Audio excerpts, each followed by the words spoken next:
Yes, we are about to go live. My apologies for us running a little bit behind. It's been a busy day in Charlotte. Man, has it.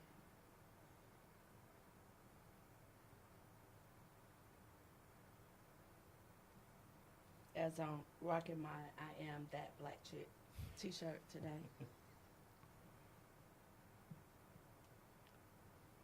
But since we're going to have some heavy topics. Yes. So, Whenever you guys are ready. three, two, one. Welcome to Unapologetically Black. Whether you are black, brown, light skinned, Native American, mixed, Hispanic, Indian, from India, woke white people, West Indian, Africana, live it, breathe it, learn it, teach it, feel it, spread it, be it. There is a space for you here on the Square Media Network.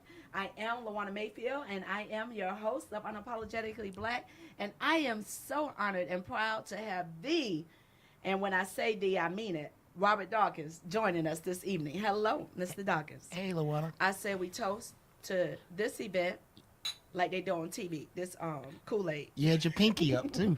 Didn't I? Trying to look all kind of fancy.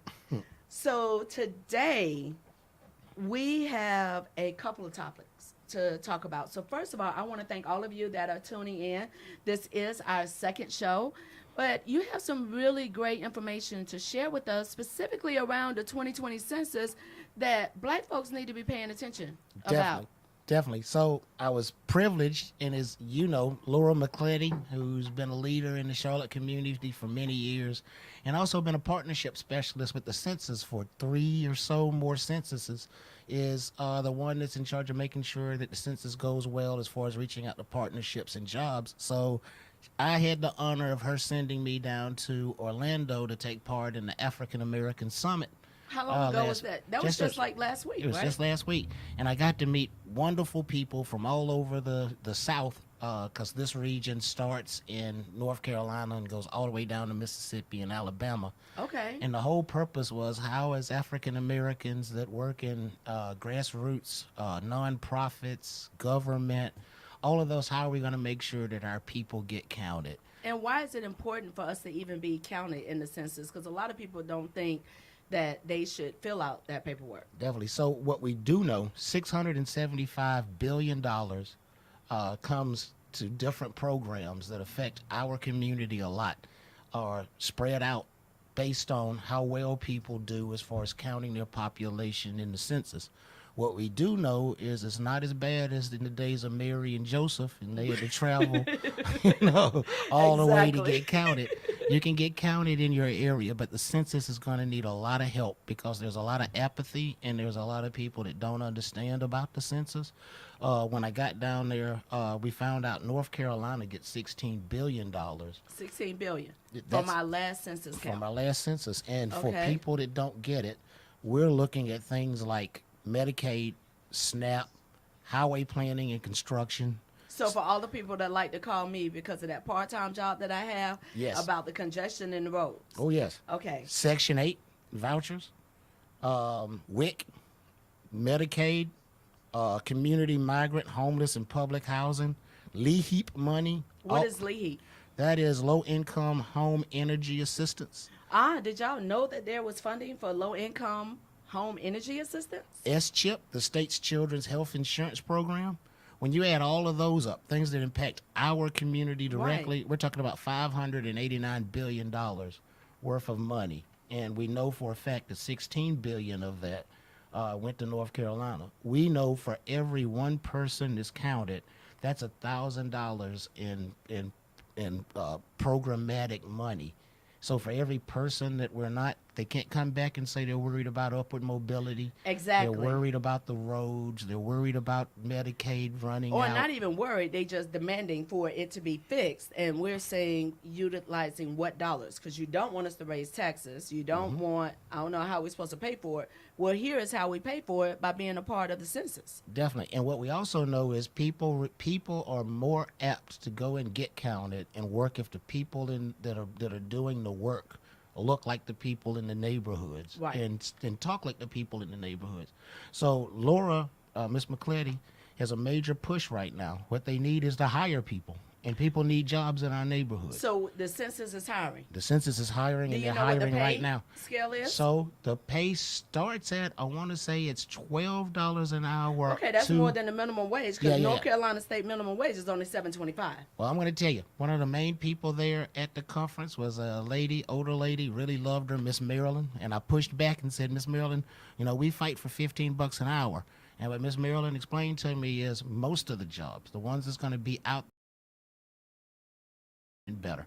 Okay. So we want to get people to do it, and what they need to do is they need to go to 2020census.gov. Now, everybody has a cell phone today. Mm-hmm. So, and even if you do not have internet access, you have the public library. Mm-hmm. Pay attention to this website. 2020census.gov/jobs. That's it, people. And Miss McClady is saying they're doing kind of well in Charlotte. They're getting people, but we need people in all of the areas of the state. And the second thing that we need, and I'm sure Laura and people are going to be reaching out to y'all at City Hall, is partnership specialists, the people to work with the partnership specialists on what's called complete count committees.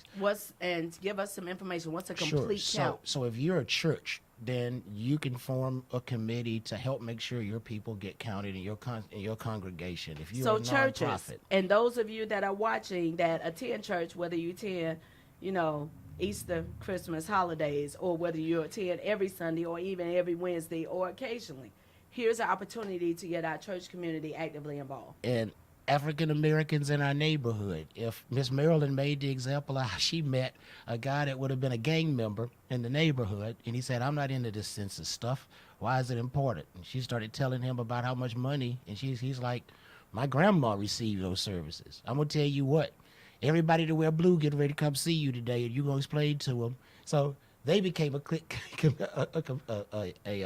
complete count committee. See, and that's it, because we can change the conversation in our community and create some ownership, because it's very difficult to hear people complain about everything that's wrong with government when there's an opportunity for us to be a part of the conversation and we make a conscious decision not to. So please, if you're a church, if you're a nonprofit, if you're a neighborhood community leader, please reach out to Laura, and that's laura.smcClady at 2020census.gov. And I'm not the best speller, so I'll spell it out for people. LAURA.S.M, little c, big C, LETTIE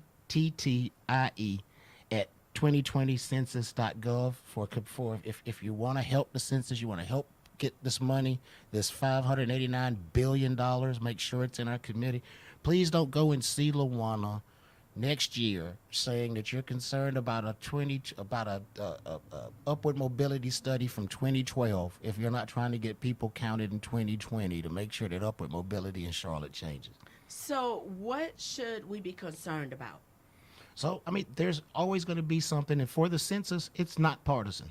Their whole point is making sure that out of the 440 some odd people that are in the House, that the representation is allocated based on where the main population lives. So when we say in the House, so that those in the community know that may not, and this might be their first time learning anything about politics, now we're talking about the congressional level. Right, and the House of Representatives is set at a total number of Congress people, but every 10 years they allocate it based on how many people by population are living in your state. So some states grow and get more congressional people.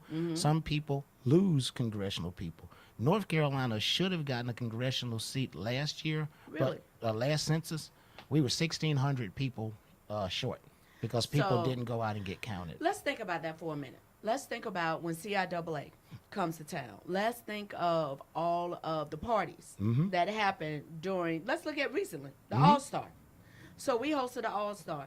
You had 1,600 people standing outside trying to get in line to the clubs to be in with all the celebrities. If you got a club, call Laura. Laura will work with you to set up a complete count committee for your patrons. So let's change that conversation, because we don't, in politics, have conversations directly to our club owners, directly to our adult entertainment community, because it is a community, it is a business. They are voters, they are homeowners, they are taxpayers, but we are not having conversations to them directly because there's this stigma where if I walk into the adult club, well, that's really not the environment for me to talk politics, but hopefully someone is tuning in right now to know here's an opportunity for you to be engaged because Club Onyx. that's your shout out. Count your census. Club Onyx. So when you think of only 1,600 people, that is nothing in comparison, but that could have given us an additional congressperson. Yes. Now, you said what's the part that we worry about? The part we worry about isn't on the census. It's on us, and that's redistricting. And that's been a serious issue, and that's going to come from the census. So the census is first. The census's fault isn't the redistricting or the gerrymandering. It counts the people. Then the conservatives come in and do their plum foolery. You know, they're hoodwinking and bamboozling. And I just need us to acknowledge, conservative is not just Republican. No. Because we have plenty of so-called registered Democrats that have caused as much damage and pain to the working poor, the working class, to the labor. I spent the better part of this morning in Raleigh for Democratic municipal officials. We had a labor roundtable discussion because we're really focused on how do we support our labor. So the reality is, I get it. A lot of people are not interested in voting. A lot of people say they won't vote. Man from South Carolina, I would take Tariq Bakari as a Republican over many a time some of the people that were Democrat as their label. Because you know exactly what you got. Well, I drove by their house and there was a vote for whoever the Democratic candidate for governor and a Confederate flag. See? Yeah, but they called themselves a Democrat. So that's one of the biggest challenges. And what I'm asking the community is to look beyond that challenge, look beyond the politics, recognize with the census you truly have an opportunity to change the outcome, whether it's for you personally, for grandma, for mom, for your sister, for your cousin, for your neighbor. You have an opportunity to be a part of this conversation. But I will like to ask, with the climate that we're seeing in Washington, D.C., do we think that this is going to hamper the count? Because there's that additional question that they're trying to force on there regarding citizenship. And this is a major issue that they're still waiting to get solved at the Supreme Court. It could come down in the next, few days on what that's going to happen. The main thing that we need, people, and LaWana, that was when you were doing, way before city council, when you were doing LGBTQ work, Right. or even when you were doing immigration work, you had to tell both of those different bases why apathy was not going to benefit them. And I don't think that anybody should ask that question. That's Neither me. do I. But I still need to know how many people are in Charlotte so that we can make sure that people get benefits. If it was up to me, everything that I listed off, from Medicaid to SNAP to all of that, would account for anybody in our country, regardless of citizenship status. But it's hard for us to go and put pressure on CPCC to make sure that they fight so that undocumented people can attend CPCC and not be charged out of state, when I can't say that I have population that needs it. Exactly. And I don't have to know the count. I don't have to know if they're documented, but I have to know how many people are here, and I can extrapolate from that.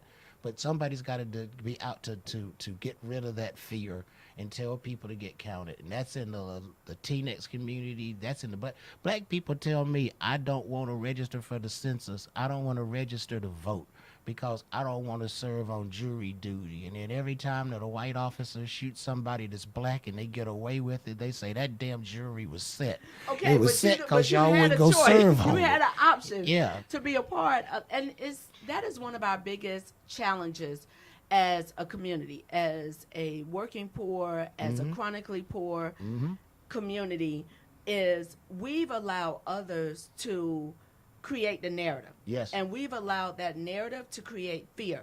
Yes. And in fear, we don't move. So we say what we're not going to do. We have to get to a place to talk about what we are going to do. And we have to do more than just march. Well. Because marching is not going to be enough. Well. So like you talk about, you and I, which a lot of people don't know, we go way back. Like a lot of people don't realize. Like the days in the rain, knocking on doors, people telling you to go to hell. Out there protesting, Yeah. marching, speaking in front of county commissions, speaking in front of city council, doing true grassroots organizing, actually going through trainings to learn how to be an organizer. We learn from some of the best in the nation. We learned, we were talking before we went on air, last night was Cy Khan's 75th birthday. Yeah. Cy is a folk singer. He's a author. He's a producer. He's a recorded artist. And he was one of the founding members about ending of prison. SNCC. Yeah. And he's serious about ending for-profit prisons. Private prisons. I mean, that right there, he works his whole life to And when make we sure think he does about the reality of it, we know that our criminal justice system is built on a foundational legislative white supremacist policy. We know that it was on the tail end of so-called ending slavery that no solicitation laws, all these laws were created because you still want a free labor. So companies that would not hire you out on the street, you're now incarcerated for menial I'll give you things. one better. I used to go see my uncle, my great uncle, actually when I was a kid, because South Carolina kept the chain gang way longer than most places. But he repeatedly was put on the chain gang for owing back rent. That used to be something that they did to African Americans. There's a term for it called peonage. And peonage would mean that white people that had money would say, this brother hasn't paid his rent and I want my rent money, so I'm going to go to a constable, similar to a sheriff, and I'm going to sign out a warrant on them for not paying their rent or being late in their bills, and they'd come lock you up, put you on the chain gang. That was called peonage. Peonage got replaced by check cashers and auto loans and title loans. So which now is I the can't worst lock you up, thing but I'll for take the your poor car. community. So when you think about it, when you see these corner car lots, they've made 5 times, if not more, off of that one vehicle. We're dealing. Because what do? We'll go put rims, put tent, put a $5,000 speaker system inside that car, then miss a payment. Yep. They repo the car. Yep. We'll scrounge the money together, Yep. pay more, because now we're paying a high interest rate on that car that we've already invested thousands into for a car that we didn't own. Yeah. And turn around and buy that same car again, Yeah. lose it again Yeah. for someone else to come around and buy it. I personally am not a fan of those corner, quick deal, buy here, pay here places, but I also recognize that unfortunately there's a need for it because we are having to maneuver within a system that was never created for us. So when I hear people say that the system doesn't work for us, the system doesn't work, no, the system works exactly as it was created to do. And there's ways to make that still palatable and not as bad. So one, you can't be late in the payment because your interest rate was already 20-something%. Right. The next thing that you got to realize is never drive a car off that lot if it doesn't report. If I'm going to pay 24% interest on a car and I'm going to pay all this money, I need to be getting a 1 on my credit so that I don't have to come back and buy this car anymore. So I would always tell people, I understand maybe you can't do any better, but make sure that this place is reporting so that at least you've got... How would someone know that? So you can ask, and people should be able to tell you that I report to Equifax. I report if they're good, if they're a good standard bill. I'm going to tell you, people used to always complain about Samson Automotive. Right. You know, my credit was horrible. Couldn't get much of anything. But I bought a 1997 Saturn from Samson Automotive, and you went to pay right down the road on Independence, and you would pay. And at the time, I was dating my wife, and the one thing that helped us when I was on the loan to get a house was that my credit score went from low 5s to mid 5s to the 6s because they that high reported. interest Samson reported every month that I paid on time.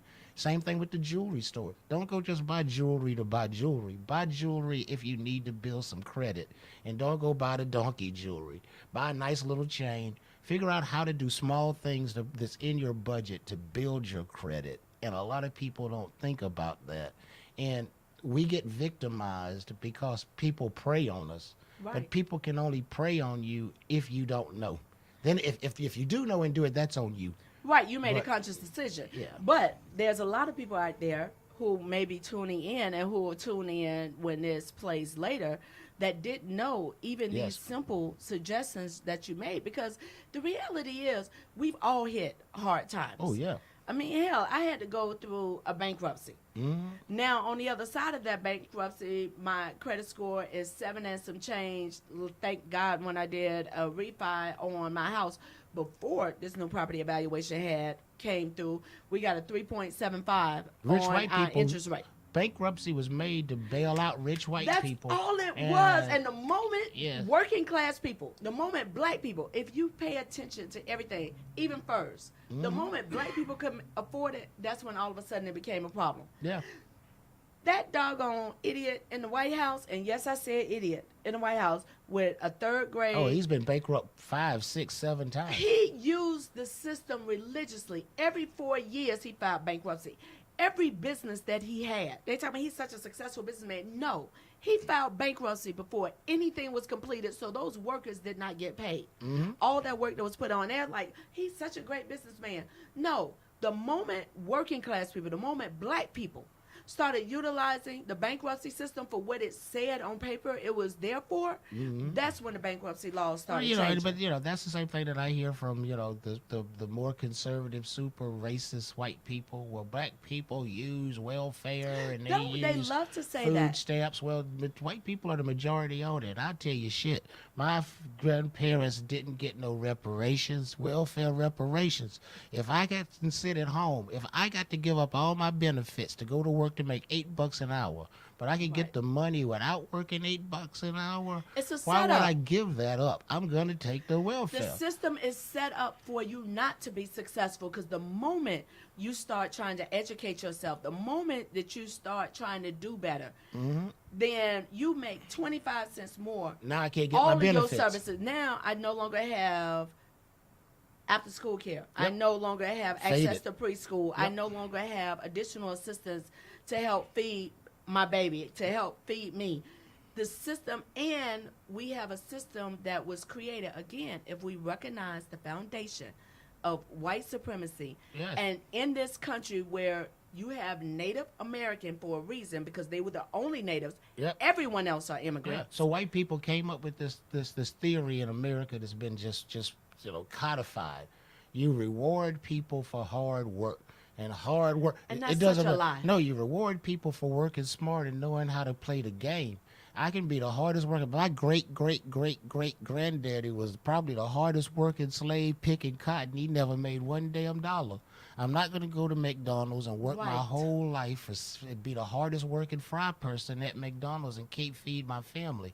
The whole thing is how to work smart and not get caught up in the system and But work there's stupid. also another conversation in there, because we stopped teaching our children.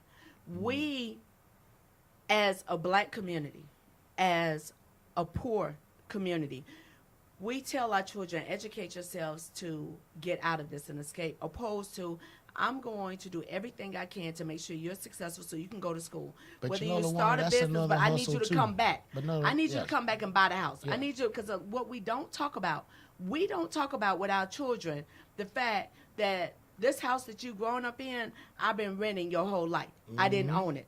Grandma didn't own her house. We don't have that conversation. We don't talk about wealth building. We don't talk about ownership in Yeah. our community. Yeah. Some people do, but overwhelmingly we don't. So what we teach is, I'm going to go and escape. Yes. Well, opposed to come back and buy that corner store where you used to be sent to go buy that Coke 45 or go buy a single shot, or even if grandma or mom was trying to do right and wanted some healthy food, come back and buy that corner store. My beer used to be this malt liquor called Magnum. You could get a quart of it remember for that. 69 cents. When I was in college, whoever couldn't recite the Magnum Creed was the person that was supposed to, that had to go and buy the 69-cent quarts. And it was, Magnum is smooth and rewarding with the rich food character you expect from a premium malt liquor. I'm mad that you still remember that. Because I wouldn't buy it. I never had the money to go buy, so I can recite that off the top of my head. I was so mad that Yeah. you still remember that. Yeah. But that's the whole piece, is what you're seeing today. Like, I think of the young brother, Winston Robinson. Winston, and there's a young group of young African Americans in our community that's changing the conversation, talking about home ownership, talking about community involvement and community empowerment, and the fact that we need to control the conversation. One of the things that I truly respect within the Indian community. Mm-hmm. From when they're looking at having a business, Mm-hmm. they come together collectively. What they do is they work on a way where if you want to start your business, we're going to put the money together. You're going to buy that building. Yes. And we're going to give you X number of years to get yourself together before you have to start paying back into this Well, account. it's not even just India. So here's the thing. African Americans are the only diaspora here that have been convinced that they're not a diaspora. So if you go to India, if you go to Africa, if you go to these places, they may not work in as much unison as they do when they hear, because they see themselves as a diaspora and connected. African Americans got hoodwinked, bamboozled, led astray to where we don't see ourselves like that. We're stripped from our ancestors. We were stripped from our ancestry. We were stripped from our elders who taught us the importance, who taught us who we are and whose we are. So when you have that strip from you, there is clearly a DNA impact of slavery. Well, you need more, like when we were both at the Housing Volunteer Awards. You need more Maddie Marshalls and people like that who Miss spent. Brenda Campbell and I'm going to give a shout out to the memory of my grandmother-in-law, Miss Ella Talley. Oh my, she worked hard. Miss Talley was right there on the ground with Miss Sarah Stevenson, Miss Anna Hood, with Miss Teresa Elder, with Betty Chafin Rash. The reason women can own homes in Charlotte today is because of these amazing women, black and white, that came together to fight for it. Miss Talley's name is on the plaque inside of the Mecklenburg County Board of Elections if you actually go in. So that means I need everybody to actually go in, because I need y'all to be registered to vote and pay attention to what's going on. But her work is, even when she passed away, it was truly a celebration. But I had to I was charged, since I'm in office, I was the one charged with calling all of the community leaders, calling all of the elected officials. So when you talk to your elders, they go down memory lane. So you get to hear the stories of the work that they did together on the ground. What I am concerned about is a lot of these young people today are not a part of the real movement. Well, not even of community organizing. Us as Generation X get so caught up with the working, the providing, and then to try to find space to have some type of life, that we're letting that generation move without spending time trying to. So my grandmother passed away, and my mom and my wife's good with a pineapple cake, but it ain't never going to be my grandmother's pineapple cake, because nobody recorded how my grandmother made the cake. And when you got people like Sarah Stevens, and you got these people, I don't go to Tuesday morning breakfast all the time just to hear the topic, but it's to hear the interaction. And to hear the stories of, and this is amazing because we are doing a joint show tonight. So I need everyone to get ready, because in a couple of minutes I am going to be introducing an amazing person. Hopefully Nick ain't gonna joke me. Don't joke me. Because we need some levity, because we got to have a couple of minutes to talk about the realities of what's going on in Charlotte right now. And we're dealing with some very real conversations, and we are a very polite community. And we don't like to address issues and concerns. So I'm going to back up and say, before even doing that, congratulations, because you are receiving an award for all the amazing work that you have done in the community for so long, and it is so long overdue. But you're receiving an award from MEC Ministries. Yes, I'm getting one from MEC Ministry, and that's going to be on May 2nd. And I'm getting one from Leadership Charlotte a few days later. I don't have the date in front of me. I'm sorry. Again, as you know from doing the work, though, LaWana, us as organizers try not to take the award ourselves. Yeah, because our job is, the work doesn't get done by us. We come up with the plan. So And we support the yeah, plan. yeah, we support But the there plan. is a time, Robert, where those who have done the work on the ground versus those who want to show up for the photo op or want to be there depending on the attendance number or because media is going to be there. We have a lot of people that have co-signed on this Kardashian fame. Yeah. You want your 10, 15 minutes of fame just because you showed up. Right. You have been doing work in the community. You have been pushing legislation. You work to actually get changes done, not only locally within the city of Charlotte, but statewide for many years. And you do it because you love this community. And you do it unapologetically with who you are when you show up in the space. Yeah, so that's the other thing. I wish it's got to be to where back in the day I didn't have as much of the media attention and the role kind of evolved.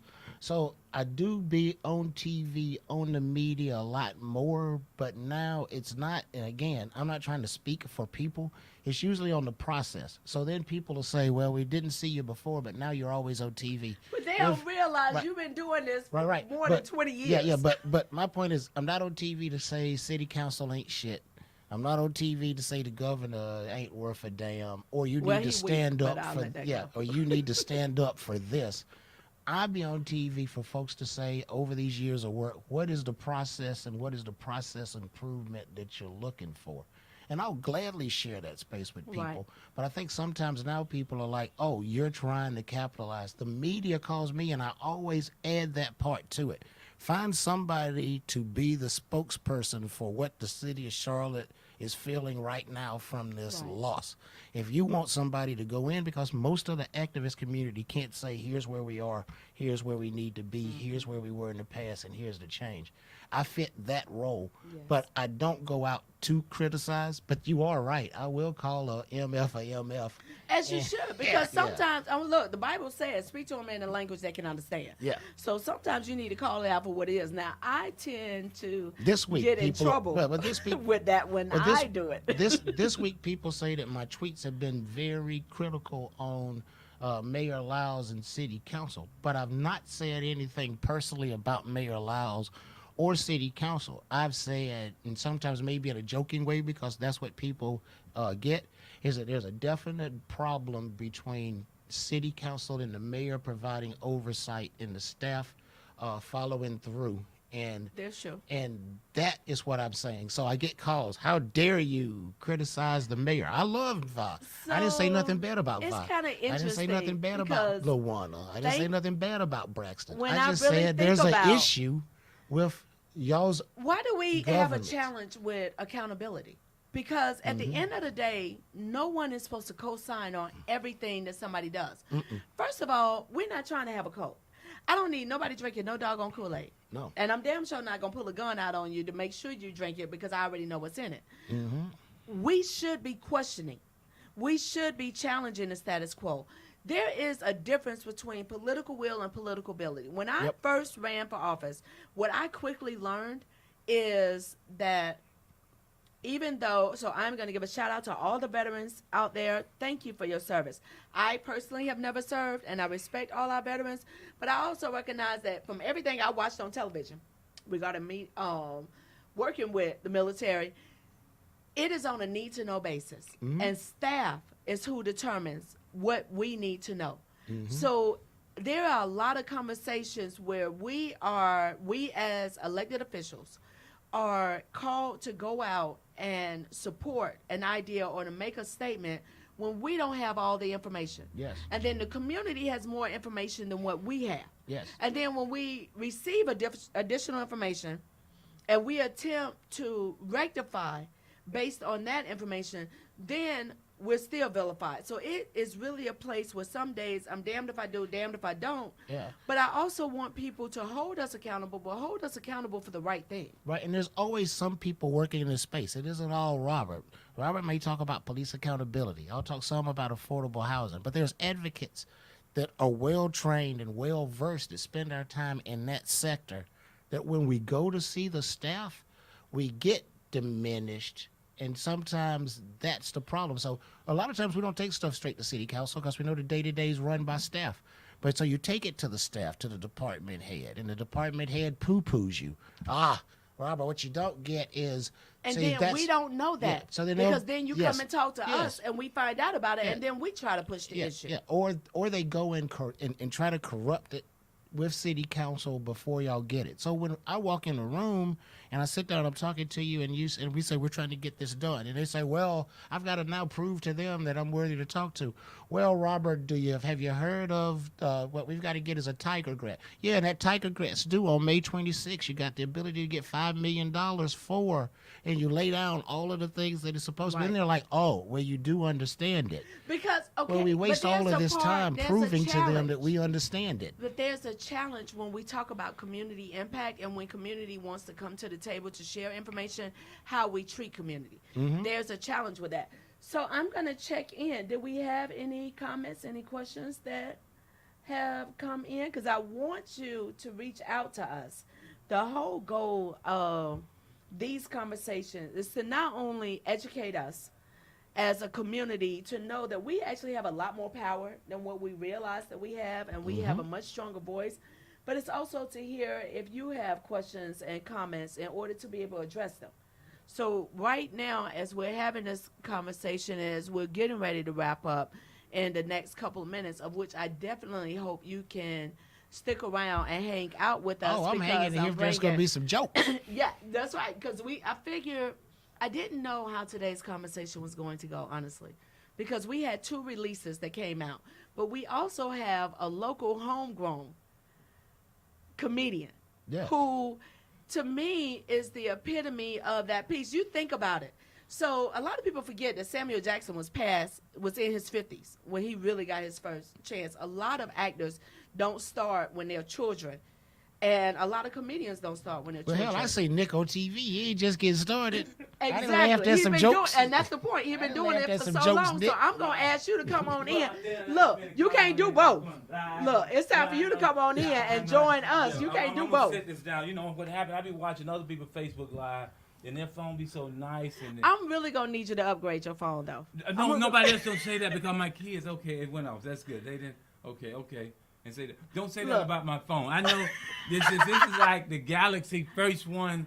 Right. So whereas I have upgraded to the S10, but we are going to step back. Oh, you got to put Steve in this shot. I'm going to need you to put, while you doing all of that and you getting all excited, I'm going to need you to set that phone down. I'm going to set it because down. we on Facebook. Here. We on Facebook. We on here. But my people is some different kind of people. Right. Tell your people that they need to tune in to Square Media. So I need you. To introduce yourself, Mr. Nick Lewis. So turn this microphone around and put your headphones on. Because you're doing, look, like you kill it. Like you just running all kind of sound in the background. Put your headphones on. Okay. All right. That's it. We going to look. That right there. Generation microphone right there. Look, because we fancy. Y'all fancy? That's what I'm saying. Y'all we're real fancy up in here. over here.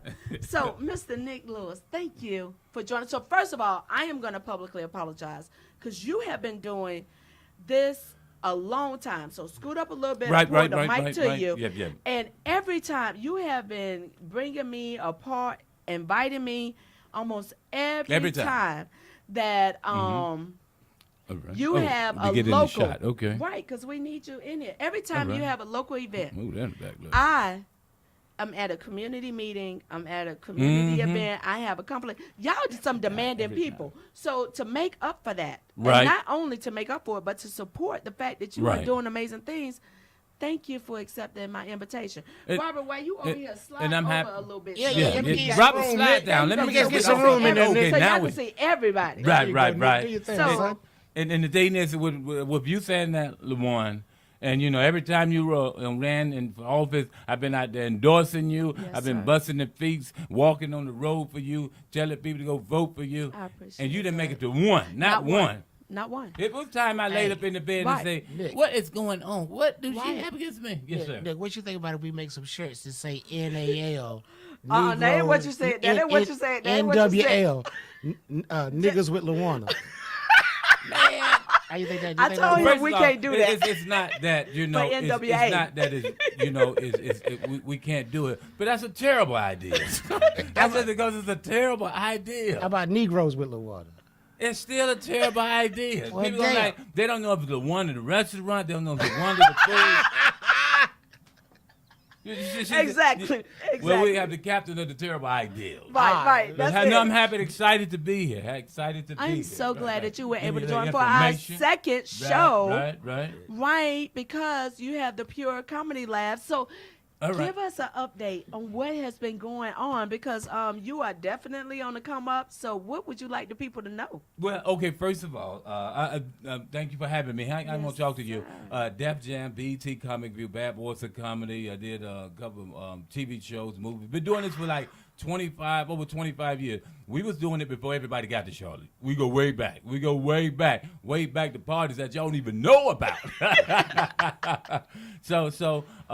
And in that time, you know, I executive produced a movie called Slinging Bird. We shot it in Atlanta, Georgia, about 4 years ago.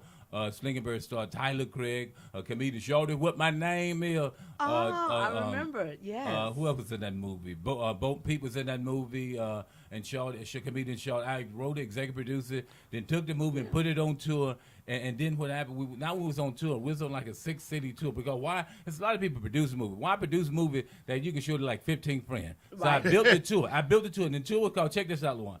It was called the New Chitlin Circuit. Really? That's what it's called. Really? If you look Okay. on my Facebook page, we had almost like 40 cities. I saw that. Right. Yep. And I built the New Chitlin Circuit so we could take the movie and we created advertising. We created an advertisement agent to actually sell advertisement to on the movie where people watch the movie, because this was the whole concept. Right. And I tell people, I said, this is the concept. Oh, we don't control the content. I said, this is what it is, controlling content. So we can decide on what type of movie that we want to show. And Right. somebody said, okay, we don't need the theater. All we need is a venue. We can find the clubs on a Saturday and Sunday during the day when nobody's there. And that's where we was going in. So we were showing the movies. We were bringing the star, people watching the movie. So you did a grassroots movement. Mm-hmm. You went directly to the community. Club, right? To the And hit the club. Right. So everybody was making money. The club was making money. The comedians were making money. We sold commercials in the movie theater at the showing the movie, because this is what happened. I explain to people. My undergraduate degree is in marketing. In order for a business to grow, they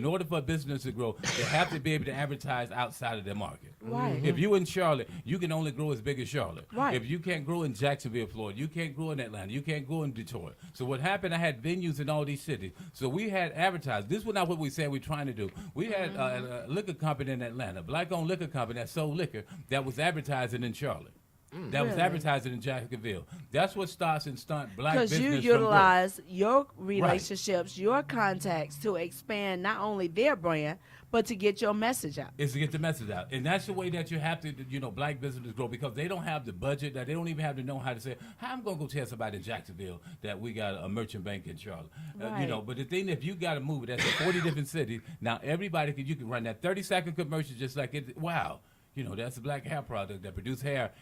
So did you that's what I run was into doing. changes with identifying potential customers and or advertisers to be on the show? No, what happened, we shot them, we showed the movie. Then we created the 30-second, we created 30-second commercials. That's just like you go in to watch another movie. You got 30, I said, well, I'm not going to have commercials. So what happened, we've had the advertised, we created out of Atlanta, Georgia.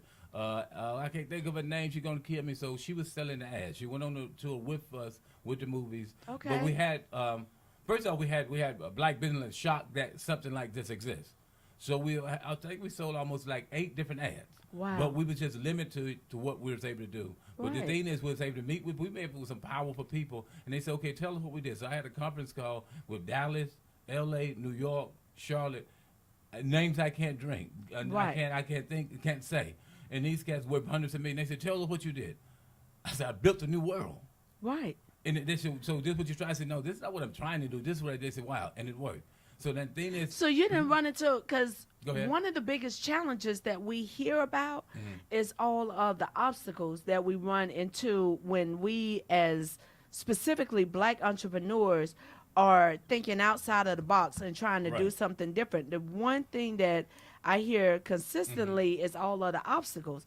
It seemed like once you put your vision out there was a lot of support for it. What happened within the 25 plus years in doing entertainment, I've ran across a lot of people. Good people, bad people, people that's going to make sense. So when I had this idea, I went and talked to the people that was on board to make sense. The people that I knew wasn't going to make sense, why would I waste a phone call with them? So I talked with Tina Graham. She's a talent coordinator for Def Comedy Jam. She said, Nick, nobody could have pulled this up. I said, nobody could. She said, Nick, you was in 40 different cities with 48 different black business, with 48 different promoters. None of them met each other, and all of them, how many said no? I said, none of them. She said, well, who else could have pulled that off? I said, whoa, that is something different. But the thing is, it's not, it's that, you know, if out of the 40 cities, I might have knew 200 promoters. I didn't talk to those. So how we jump in on that? Well, I want to ask him. I know you know, like one of my favorite movies. My boy said, "Tell him about the gun line." Nick, tell him about that. Tell him about that Star Careertainment. Oh, soccer. Tell him about that, Yes. boss. Okay, well, that's my passion. You're Well, not smiling about that. well. I'm happy Look at about you. that. Tell I'm gonna tell you about it. Started 5 years ago. Star Careertainment stands for Studio, Theater, Accountability, and Radio. Studio, It's theater, accountability, and radio. It's an enrichment program, it's a vocational program, and it's an art program. And the kids receive all this at the same time. They receive all three. And the curriculum core that they talk about in school, we have that coded into the program. Wow. I wrote the program, and what we're looking at is they just take accountability and how it's coded into the program. Accountability is the league of entertainment. So that code into your social studies. That's why we have laws that we can vote on to protect. The kids learn non-disclosure, simple contract, and copyright. City council need to learn that non-disclosure. You know what? Don't start because we don't get to hold Teach 'em each that, other. Nick. You know, we have them closed session meetings. That don't mean a thing. I think y'all need to let me regulate y'all. There you meetings go. sometime. There you go, Nick. That's So what you here's do. the thing that's interesting Right. with elected officials. There is no legal language to say what happens in closed session stays in closed session. What? We are supposed to have trust amongst each other and have accountability amongst Right, each right. other. And But none of there that is happened. no legal language out there that says what is shared in closed session, because there's a reason Right. that it's in closed session. It has to come to the public Right. at some point. Just like with that RNC vote. Okay. Y'all knew from the beginning where I Right, stood right, on right. it. But once the minutes came out, you saw where everybody else stood. Even Right, though some right. people made some changes after the fact, you got to read exactly what they said in the meetings. But that's the time where we get to dig in and ask Right. specific questions. But it all becomes public at some point. When you have a closed session, So then the closed session is no reason to have a closed session. No, because there you're is gonna tell none. it anyway. because Tell them that. anybody, Please. Tell them that. I said that. I said Ain't that. that like I some? said that 5 years It ago. should be like some marriage. You know, a wife don't have to say what a husband. The Right, husband don't have like- to say for a wife. Wait, that only counts like if you get ready to go in front of court. I'm not, look, let me stop lying because I will get on court and testify for my baby. Let something go down. I'm going to be like, I'm going to utilize that marital privilege. So, because what you're not getting ready to do. If no. I'm about to get locked up, I'm telling on somebody. no. Look at me and her, we dated. I remember when it first started, and I was telling her, hey, I said, look here, Shawty, you don't need to be living your life out like that. But I can't do You that gonna time. tell- I can't do that time. You gonna got people tell her? that did wrong, and you tell them you're going to go to jail. You I'm gonna gonna tell it. telling on everybody. I'm gonna have to roll, but I did want to say though, Nick, before I Right. leave, one thing: as you built your career, you still look back. You didn't say I didn't reach the top, then I'm gonna get back. You, as you built your career, As you, always reach as back. you Right. were, And that- as right. with And every that- step. And Right. Nick, that's That's great. Thank you so That's- much. that's And- real. With every step, and the thing you is- gave every- back with to the every community. step. And not to gave go back, to bro. with the STAR program, I started with $0. You know, like $0, not have no dollar. And every kid that went to the program went absolutely free. And this is how we do a transition.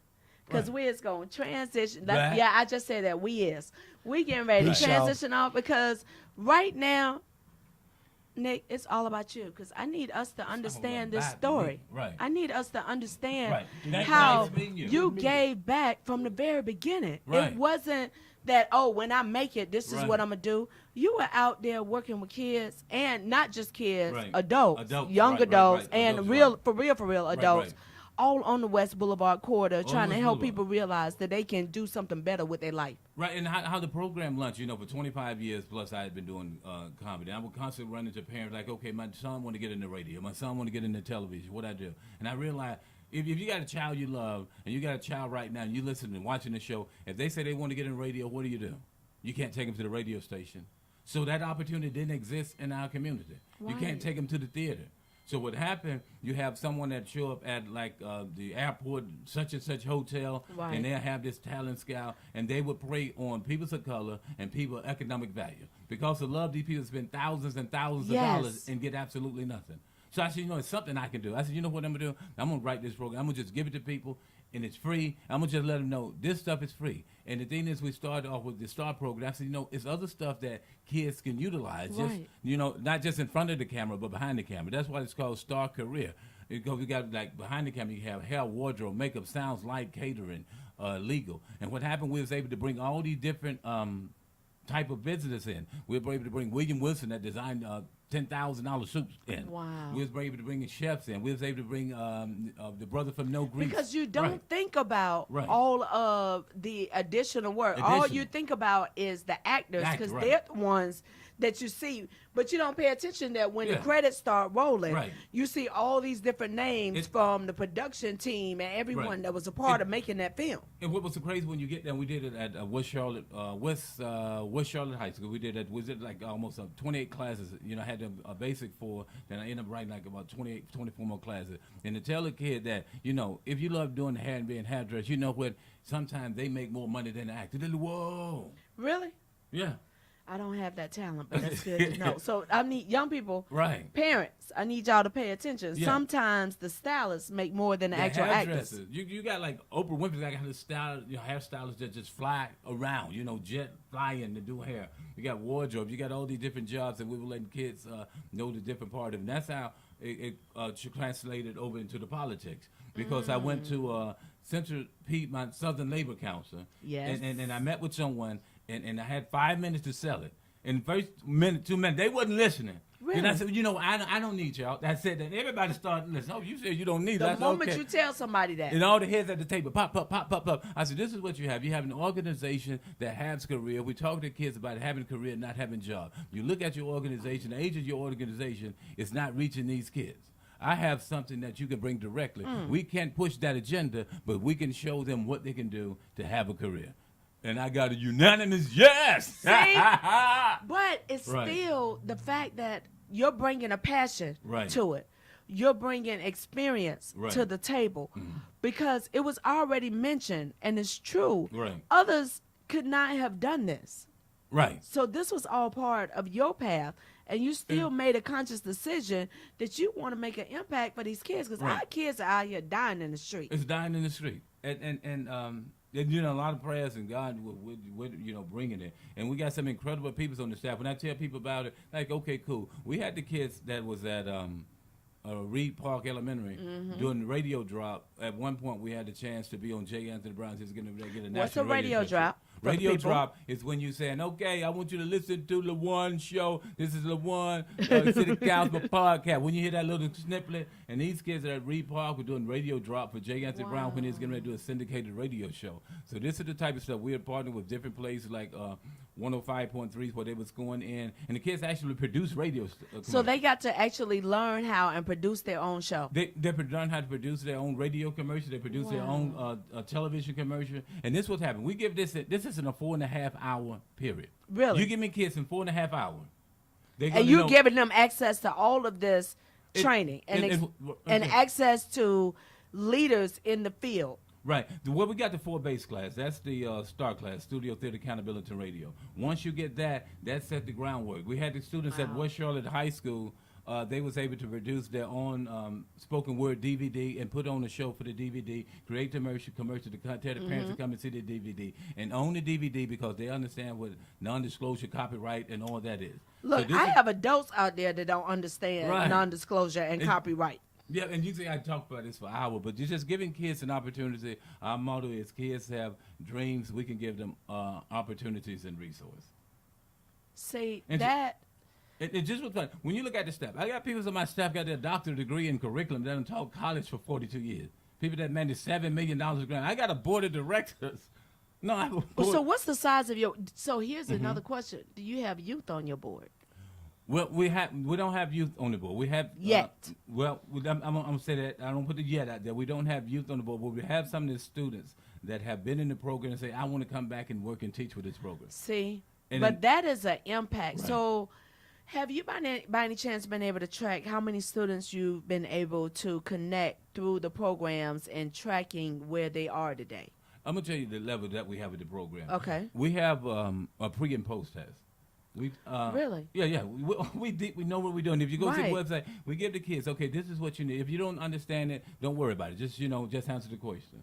After the class, now go and read the question. We know all of this here. So that's one of the things that we're able to get with it, and we're able to track because you must have data. You must have data. You And just that can't is go very and, true. And it's a different conversation so one of the things that I've been having conversations about regarding data is output versus outcomes. If Right. we look at the actual outcome of lives, Right. of community, Right. of positive change and impact versus just the data of the numbers, Right.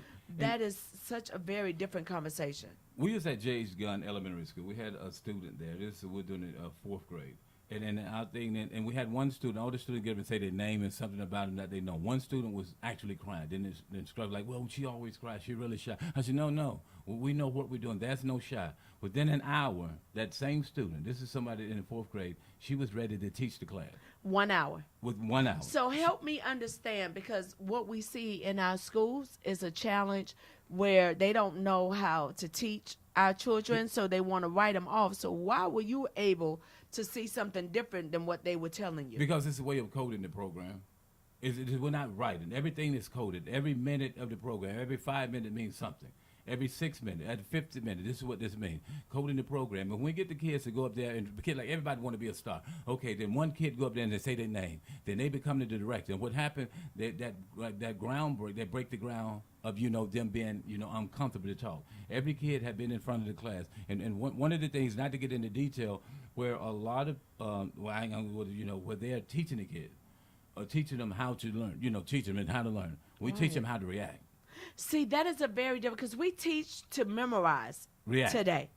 And in school, Right. we teach memorization. We don't teach deductive skills. We don't Right. teach you questioning. We don't teach you analyzing. Right. So you're teaching how to react to whatever shows up in front of you. We teach you how to react to the situation. And within the second day, this is the probably at the 2.5 hour, the kids have acted directing the other kids. Really? The kids So are- what's the age limit for children that want to get this involved? happened- We wrote the program for high school, and CMS asked me to rewrite it from K through 12.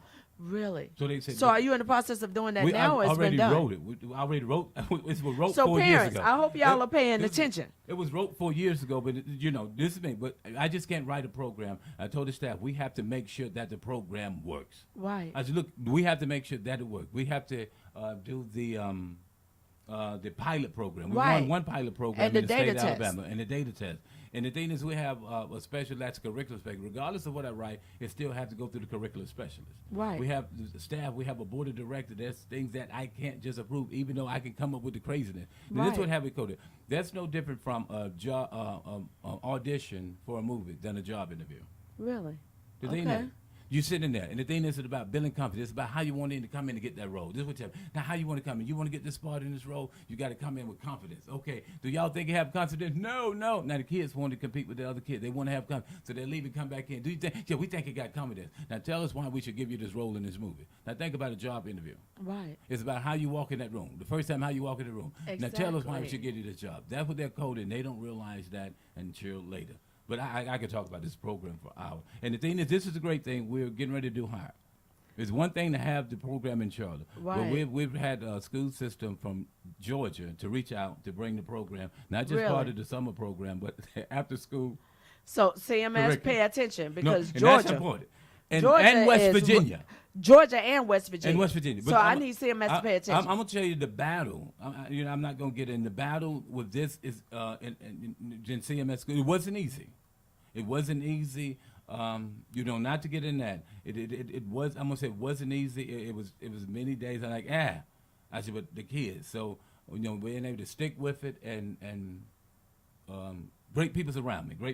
Not get in there and be like, "Oh, he said that," but it wasn't easy. Right. And you know. But that's one of the other things, because one of the whole purposes of this show is for us to be able to have real conversation and break down not only the opportunities that are there, but the obstacles. Right. Because we need to have real conversations about the obstacles, because we still black in America. Right. You still a black man. Right. Yeah. That's coming up with some really good ideas where there's a great chance, not saying that this did happen, you know your story better than I do, but if you were a white male and walked in with the same ideas, there's a great chance that it would have been. States right now. So we have to have those real conversations. One, because for those that are watching, they need to know that this is a reality every day. Every day, and even with my staff and other people, they say, Nick, why don't you do it this way? I said, it's not. I said, I have to finish this process. It have to be done this way. I said, not just for me, because if this is happening to me, it didn't happen before. That's when you have something that institutionalized. Yes. Then people don't realize the power of the word institutionalized. This is the way that it operates. So I say, and the thing is, somebody said one day somebody gonna come in here and they gonna get that ass. And y'all say, know what my name is? One day. Right, exactly. Yeah, because so, if you're not that one that pushes the envelope, that believes in yourself, but first of all, we still have to be faster, stronger, than anyone else. Right. Nothing has changed. Nothing. But the challenge is people think that things have changed. So the level of apathy within the black community. That we see, because people don't realize that it's still a struggle and a fight. And we're going on what you said. And the thing is, I had somebody say, look at you and look at your staff. You don't get a chance to make a mistake. So we had opportunities where other school systems from Forest, Texas to Minneapolis said, okay, we want you. And there was a white person said that, no, you have to prove everything worked before you let it work. Exactly. Now, how are you supposed to prove it if you ain't going to give me a chance to do the work? But we give so many opportunities and so much access to others. Right. And you know, and through process, you know, I was given the opportunity. Somebody came and said, okay, this is, you know, the program with Community in School, a national organization. They write, wow, we're excited about the program. He gave the elementary school kids the junior high program, blew it out the water. And I still got to go prove myself. See, and that's the conversation that we have to have, because people need to realize that we still have to be better, stronger, faster. Yeah. And there's a challenge with that when apathy has created a space where, we're so evolved and advanced. We elected a black president. Okay, you elected a biracial president, first of all, because y'all just stop acknowledging that his mama was white altogether, or that he was raised by his white grandparents.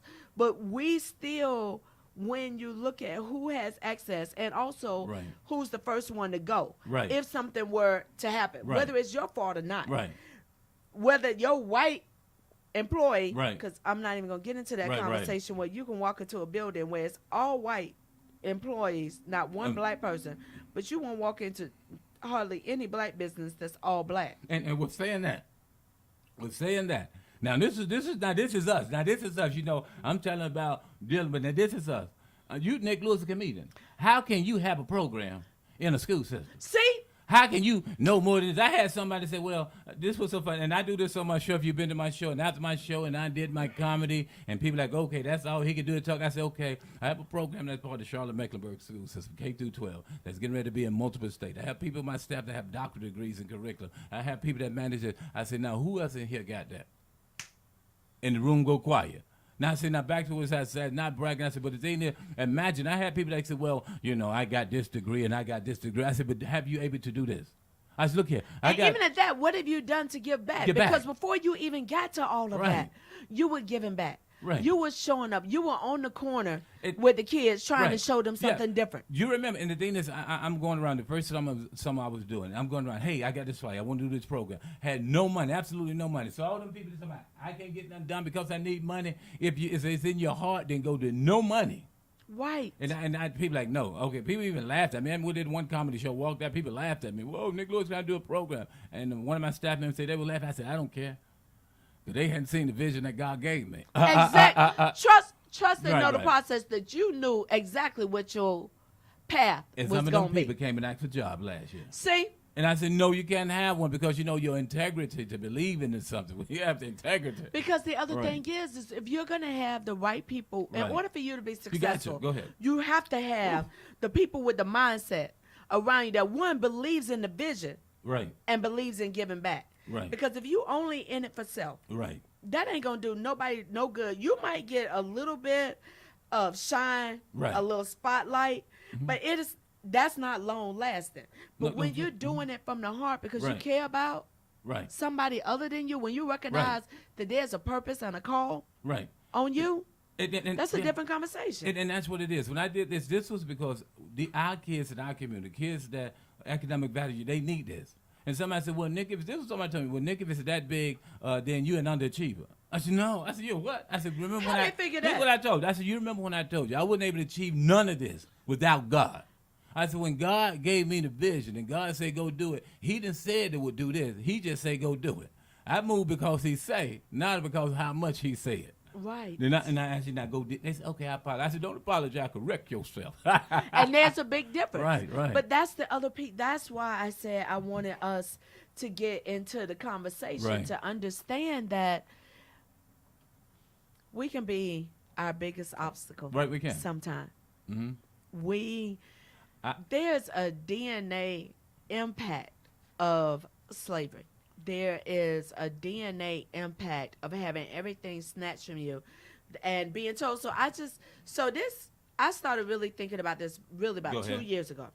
So let's think about that child. Mhm. Let's think of that 8-year-old little Right. girl or boy that watched white folks Mhm.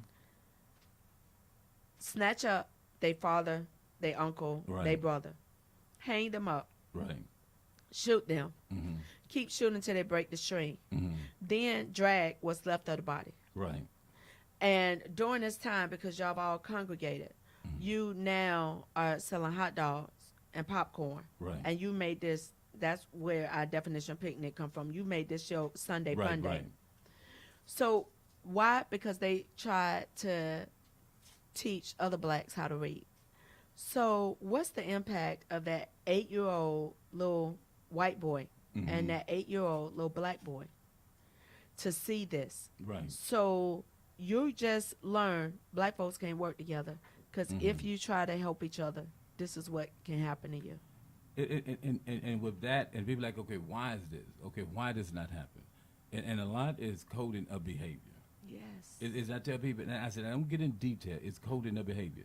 It's like coding remote control. It don't take but 2 or 3 buttons to match to make one remote control act like another remote control. I said, coding of behavior, and I said, that's been done for generations. It's subliminal coding of the behavior. Well, you said, okay, why black people won't support black business? And then I said, why? I just want to answer that question. But then you look at coding of behavior. I said, okay, think about this statement here. When you get it, put me on. Don't forget about me. You know, don't forget about me when you get it, put me on. Have you heard any other race say that? Think about that one statement. Have you heard? No. But think, any other race. But they do in a different way but because it's listen, automatic. Because when I get on, for some, they say I'm automatically bringing you what in happened, with we me. get caught up in the word, not but code of behavior, what does it actually mean. What that means is, let's just mean you made $1 million. Right, I just happen to know you, but like randomly, like I know you now. right, And I mean, you got a business making $1 million. I said, LaWana, when you get, put me on. Don't forget about me. right. Now, I don't know nothing about this business. I Ain't doing haven't no real- contributed nothing to this business. No Now you support. have 2 options. If you Right. put me on, I don't know, your business is gonna fall. Right. If you don't put me on, then you a hater. So now this Yeah. is what I do. You don't put me on. I said, well, you know what? She won't even put me on. I go to the barbershop. You Yeah. say, well, you actually. I said, yeah, put me. Wow, she won't put you on. They ain't say, what have you did to contribute? Now, it's the way of thinking, the behavior that's Right, coded. Now we right. feel entitled that you, then next in the Yes. barbershop, yeah, man, I ain't going to go over there and support the business because she won't even look out for black folk. Now, black folks ain't going to go over there and support the business because you didn't put me on. But nobody, man, you Why see you how telling the subliminal coding of behavior. Why are you telling the truth? And then that's what it is. And the thing is, so we have, like you say, because we have other races, they automatically do it. Well, we feel that we're entitled and we're supposed to do it. Once you break the code in the behavior, you break the results of it. But there's another. So I'm not even gonna say but, because when you say but, you disregard. Right. And there's another way of us looking at that. Mm-hmm. Again, going back to that 8-year-old little black Right. boy and that 8-year-old little Mhm. white boy, who just as kids would play with each other Right. automatically Mhm. before parents get involved. When we think about what has been taken away from the Right. black community, Mhm. from our elders, from the Right. knowledge, when you think about the fact that we had black-owned banks, we Right. had black towns that were successful, we had our own clothing stores, we Right. had our own restaurants, we made our own products. You're seeing a resurgence today, but when we had all of this, when we had Black Wall Right. Street, it was burned down, it was bombed, it was Right. taken away. So part of that coding comes from those children who witnessed that. Right. Then for the ones that were able to survive growing up and them having children and trying to protect their children Right. from seeing what they saw. Right. And it sticks in their head, like, regardless of how much I do, it's going to get taken away from me. Right. Regardless of how much I do, So it's we gonna give get up. taken We sabotage ourselves, like in relationship. Mhm. We gonna end it. I'm gonna break up with you before you can hurt me. Right. So we use that mentality because we've been hurt so often that when we do see someone being successful, Right. opposed to us finding joy and pride in that. Like, I Right. love to see my brothers and Oh, my I love to sisters see everybody succeed. win. Go ahead. When I see my people succeed, I'm like, yes, because you just opened the door for someone else. That might not be my particular path, but now I Right. know I have a chance Right. because you got in and did it. Because we should not still be having the first black female, the first black male, Right. the first African American in 2019, but we still are. So there's another challenge in the fact that opposed to us uplifting and supporting all things Mhm. good, all things Right. good that's happening in our community, and your success is my success. Go ahead. That's a challenge. But that is what's so powerful, because with the people that are working with me in the STAR program, every one of those people are individual business owners. See, We have Rayshon Green that works at 103.3 Mm-hmm. that have the Bounce House. We have D. Moore. He does internet. We have a national publisher. I said, my thing is, whatever you can utilize to push what you're doing, to make it greater, you utilize. right. And I said, the thing is, if I'm doing this and you become greater than that, I'm excited. I'm not going to say, whoa, let me slow them down. And what happened, we just have to create imagery, if that's the correct word. But you know what I'm saying?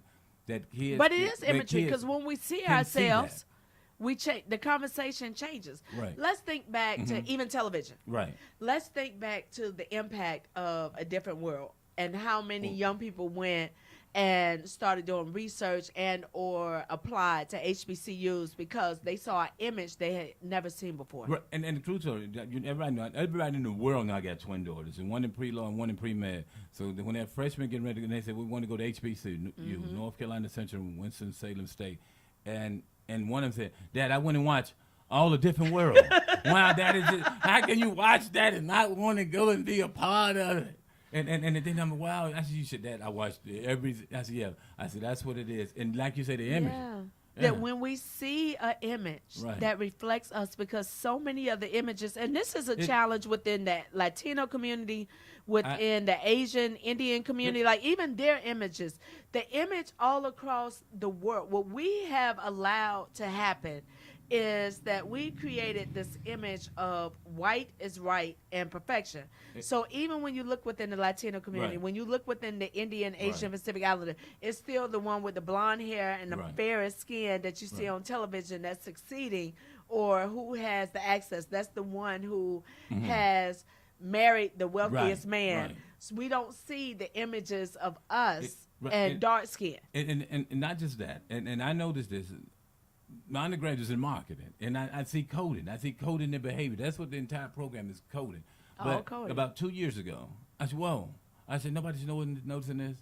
And I'm just calling for what it is. I said, okay, every time they have a family, they don't have a black dad on any commercials. I said, whoa, hold on. Then I said another. I said, every time I said, okay. I said, now they had a family, no black dad, mixed kid. I said, okay. Right. Now, no, this is not even a mixed kid. This is a black kid, a family, white dad. Not being, I'm watching the patterns and coding and subliminal the coding that you're seeing on television. And I'm telling somebody, I said, well, I said, no, that's not it. You're going to tell me out of all these tens of thousands, millions of black actors, they couldn't find one? So it is so funny that you would say that, because a friend of mine actually had a conversation about this about a month ago, because we were talking about what are the powerful black couples that you see on TV, whether it's in a TV show or on commercials, because almost all commercials now are a biracial couples, or the child is the biracial grandbaby with not grandberry, grandbaby with the white grandparents, or whether they're senior or younger. You look at one of my favorite shows, This Is Us. You have one black couple that's on there, the matriarch couple, really, and you're trying to tear them apart. You're not showing what unity looks like. When you have couples on television, even if it is a black couple, it is one of the family is extremely fair-skinned, and the other one may be medium but not really dark. Like, you don't see two dark-skinned black people together in a positive, healthy relationship. In an unhealthy relationship, yes, whether that relationship deals with cheating or with abuse or with drugs and alcohol, but you don't see positive dark-skinned, brown-skinned, medium-skinned black people on being successful together. And finance and advertising, and not saying that there's nothing absolutely wrong with what they're doing, but we're saying, why not give them these image also? Give all. And that's what was so. Why are you selecting what's the right image?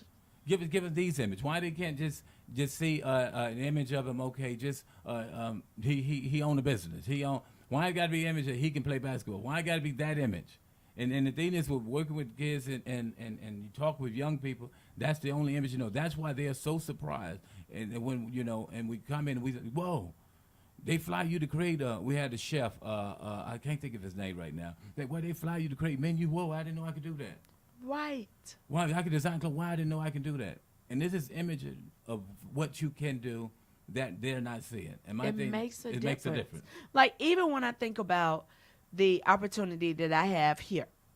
So when I was introduced to Steve Rutherford and learned that here you have this black man who was creating a network, the Square Media Network. But this network, even though it's for all people, it is created on this foundation of black empowerment. So there was an article I read, I believe, yesterday, because my days start to blend in together. That's one of the challenges of age. First your eyes go, and then your mind. So I was reading this article where they were talking about the impact that we see in not only media, but the lack of black media and what is considered black media today.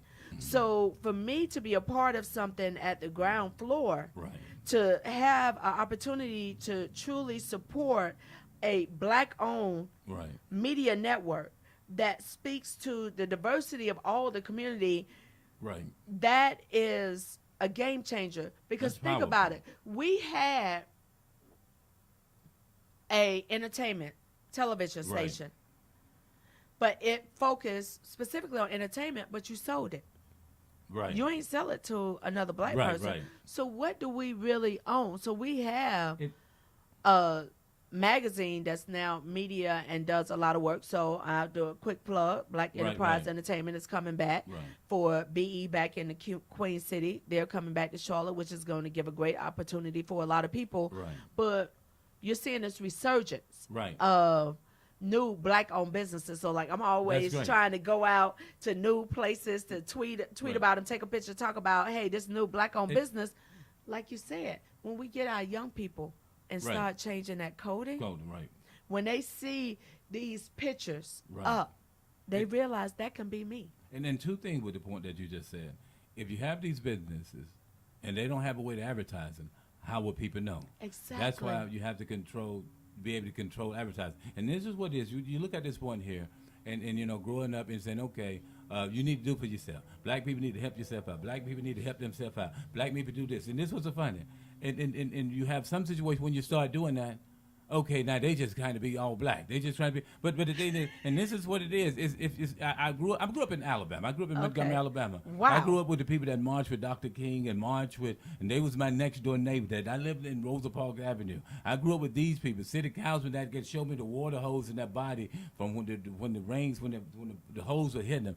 These are the type of people that, I grew up around. These are the type of people that molded me in a way of thinking. Right. That if you're living and you got an opportunity and you're not giving anything back, you're not, required to. But if you're not mastering, you're not maximizing what you can do, what you're able to give. And I grew up around that, and the thing is, you're always here. But once you do for yourself, once you live for yourself out, once you hire your own job, okay, then once you do that, then look at, well, they just talk about black. I'm not talking negative anything. Anything that I say is positive on how we as people have to uplift each other up. And if anyone misconstrued that is where they were coding the message. Why dare you to tell people to lift themselves? I said not for you to tell you are wrong. I said I'm telling the people that I know, lift yourself up. Be better. Be better. Tell your kids to do better. Now, if I'm wrong for that, then what do you want me to do? How am I going to lift myself? How am I going to hire somebody? If I'm going to hold people accountable? You got to do better. You must do better. We can do better. This is what we need to do. Exactly. So. Okay, and with that, you shared a lot of information, but I know you got some upcoming shows coming up. And this is what happened. Even with that, on April the 27th. This April is 27th. All the work together. April 27th, I have Pure Comedy Live. What is Pure Comedy Live? Pure Comedy Live. This is our second time shooting. We're shooting 2 episodes. It's a comedy show with clean comedians. This is comedians that do clean comedy, that don't curse. That don't curse. And the thing is not Christian comedy, it's they don't curse. And then we have hip hop artists like rappers. We have different things, R&B singers, and we're doing it the 27th. That's this Saturday. We're shooting 2 episodes. You know what? Where's the location? The location is in Fort Mill. The location, where's that flyer? Robert took that. We can tag it. And we can grab the information to make sure that when we actually post the show, we can have this information available on the link. And Robert's about to wrap us up, and about to wrap us up. And the thing is, we have 4 black companies that came together to produce this show. I went to them, I said, this is what we can produce. I said, this is what we can do. So we have Moses Bloom that does what he does. I said, look here, this is what you do. I'm able to do this. I'm able to write. I got about 15 projects that people want out of my head. I went to Kevin Club. I said, look here, you can find talent, go find talent. I called people. I said, this is what you do, market. So all of these, I said, we come together, we check egos, and now we have producers and studios that's going to be there to look at picking the show up. We had that before we even did the show. That's working together. Okay. Robert's looking at his watch one more time. And thank you for having me on your show. Thank you. Oh, no. So here's the thing. Okay. Here's the great thing about the show. Right. Now, I try to be respectful because it's Wednesday night and all the good shows getting ready to start coming on TV. Mm-hmm. So I want to thank everyone for tuning in tonight and all of you that will tune in later to tonight's show. Right. Nick, thank you for taking out time to come and share with us. You shared a lot of information and a lot of knowledge tonight. There's a lot going on. But that's a good thing because the whole point of this, seriously, is to help educate the community. Right. The entire community, to let you know whatever your dream is, don't give up on it. Don't give up. One thing that we taught the kids, we teach the kids, and we teach the instructor to come in. Don't tell the kid to go grind. Go get it. Then the kids like, okay, how did you become? And this is like with code, we know what we're saying. I said, and the kids say, so how did you become to be a beauty salon? Well, I went to college and I wanted to do it, then I just grind and I went and got it. Stop telling kids that. You tell kid a process. And what happened when the instructors came in there, then it's kids like, okay, but when did you graduate from high school? Okay, what school did you go to? How long did you have a shop before? She's like, wow, y'all asked good questions. I said, because we trained them. Let people tell you the process. If they're not telling you the process of how to get there, go grind. Okay, I said, then I say, okay, you graduated from high school, you grind, and then you open up a shop. No, then what you did? Then I had a shop for 2 years. Then I hired somebody. See, that's the process. Or if the shop wasn't successful that first time. So with that, I want to get ready to wrap up on that statement itself. Stop telling children to go grind. Go grind. That's like, okay. Tell them the process. That's like if I'm coming here and I said, LaWana, what's the address? We in Gastonia. You get on the highway when you grind. And you go grind and you get there. And I'm still like, I be still out there grinding. Exactly. No, this is the address. You get on it and say, get on the map, then get on this road, then get on Franklin Avenue. That's a process of getting here. Exactly. Right. So again, I want to thank the amazing Robert Dawkins, who was here with us earlier. Nick Lewis, thank you for joining us. Thank you for telling truth. Right. And not trying to sugarcoat it for those at home to know that sometimes the reality is, stop looking for a handout. Right. The reality is, we have the ability, if we're really to put some work into it, and for letting us know what's up and coming for you and how we can support it. So you have something coming in. Raquel, so you have a Facebook page. Right. Nick Lewis, you probably watch it on Facebook. Nick Lewis, C. Lewis. I'm gonna tag all of this, and I'm gonna tell you it's real with and it's unapologetically, because it was like, if I wasn't doing that and I have this and the one say, Nick, you can do more, you wouldn't. She'd be like, Nick, okay, that ain't gonna work. We ain't had disagreement. I sent him, this is how I feel about what you said. So you got it, yeah. And we have to be able to hold each other accountable. So Pure Comedy Lab, we shoot 2 showcases. We shoot the first 2 episodes this Saturday, Fort Mill. I'm gonna tag it on this and over there tag it. So go on Facebook. Okay, what 704? Nick C. Lewis. Okay, 704-968-2207. 704-968-2207. That's Call the purchase tickets? That's the purchase. That's the get all the purchase information. Tickets and get all of the information. Thank you so much. Myself. Everyone, please plan to tune in. Of course, this is 2 times a month.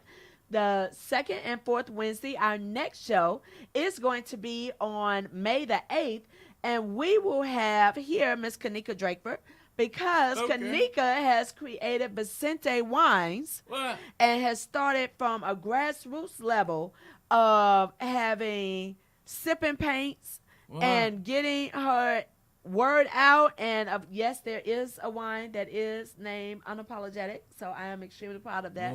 And yes, it has the fist on it. But we will have Kanika joining us, of which Kanika has an amazing story all on her own, because you think about it, she was the first African American to play for Providence Day. A lot of people don't realize that that was interesting, being the first black female to be on their basketball team and to be successful and to go off and play international and to come back and to do all the amazing things that she has done in the community. So I am so looking forward to talk to my sister. She is family, so that's my disclaimer. She is family. She is y'all had the wine. My sister-in-law. So I want that wine. Look at, and I will have that. So we will have our amazing Miss Kanika Drakeford to talk about Vicente Wines on our May 8th show. So please join us, 7 p.m. Again, 2nd and 4th Wednesdays of the month. We will be here. Please also comment, reach out. Also want to share with you our upcoming shows that are happening on the Square Media Network. On the project with Steve Rutherford, we will have Brandon Reiser, who will be talking about your mental processes are of great interest to me. That is coming up this week. Mr. Brandon Reiser. As well as we have, and that's me, again, we learning this together. We, on April 26th at 7 p.m., will be abuse versus neglect, generational trauma, surviving to thriving.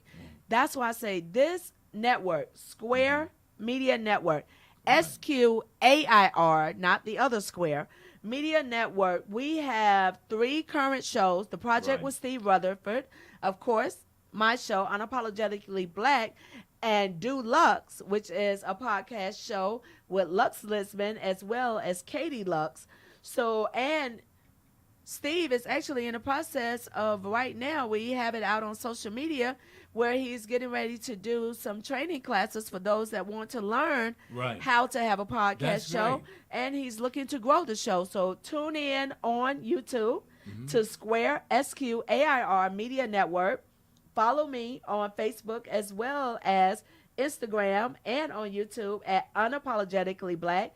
That is capital U, capital N, Apologetically Black. And here's additional information for you for Square Media Network. And we thank you because we love you. And I say that with all sincerity because someone out there hasn't heard today that they are loved. And whether we know each other individually, we know each other spiritually because we're all connected. And for that, I love you. So thank you for tuning in. And thank you for having me. And it's a great show. And thank you, Robert. Yay! And that's a wrap. And here's the man of the hour.